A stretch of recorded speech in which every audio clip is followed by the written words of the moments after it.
Hello, everyone. It's nice to meet you. My name is Jessica, and I'm a new formal teacher in the platform. I'm here today to share some experiences, actually, some problems that I have met in class, and maybe my experiences will help you some way to cope your problems too. Well, I brought three experiences. The first one is about time management. That I think it's a common issue for any teacher, at least in the beginning. Well, I had a private class, and the first student in the warm up part, the first student was really quiet. And even though I was asking extra questions, he was going straight to the answer. It was difficult to develop a conversation. But okay, he had his time to talk. And then I went to the second student. And the second student, surprisingly, he was really communicative and talkative. And it's good actually, we love it.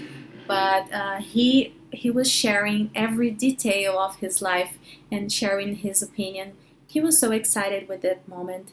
So I was like unsure if I should interrupt or no because it took part of the class. And when this kind of things happen to you, don't panic. So as the class is going on, you can find new opportunities to make the quiet students talk more. So that's what I did. In the end, in the discussion part, I just asked more questions, even not so related to the topic, but I asked more questions to make the quiet student talk more and feel that what he has to say it's actually important. Okay, so that's a way that I found to fix it. The second one is about hard questions.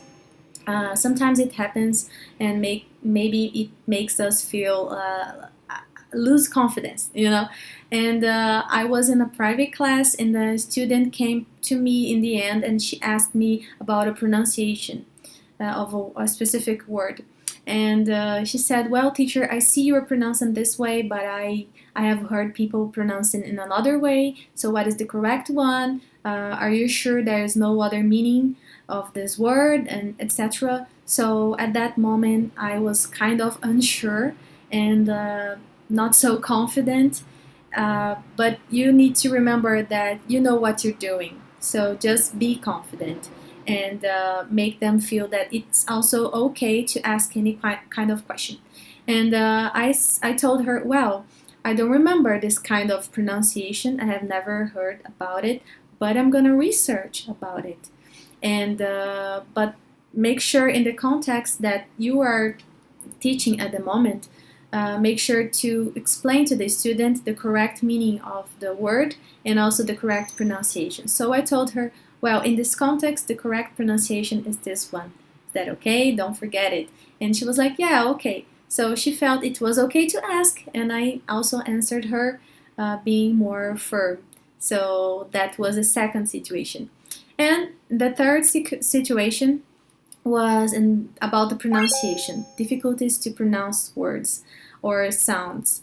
And this student, he had a very difficulty to pronounce the word, the sound of the letter Z.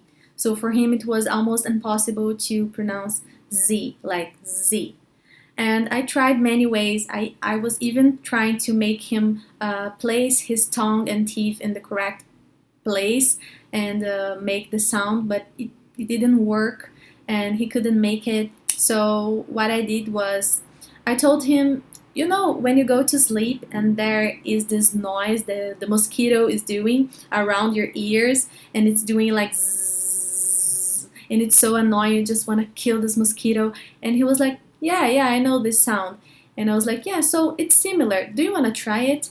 Do you want to try to do this again? And he tried to do the Z sound, and he did actually, not perfectly, but closer than before. It was really close to the real pronunciation of this letter. And I was so happy with the result. So I brought something familiar, in this case, a familiar sound for him to pronounce, and it maybe will help you with more situations. Maybe you can bring a familiar word, familiar situation, and make the student do this, and maybe it will help you and it will work. I hope so. Well, that's what I have to say to you today. I hope these experiences, they will be valuable for you and help you as I'm still learning as a teacher. I hope you also can share your experiences and we can help each other. So thank you so much for your time and see you. Bye bye.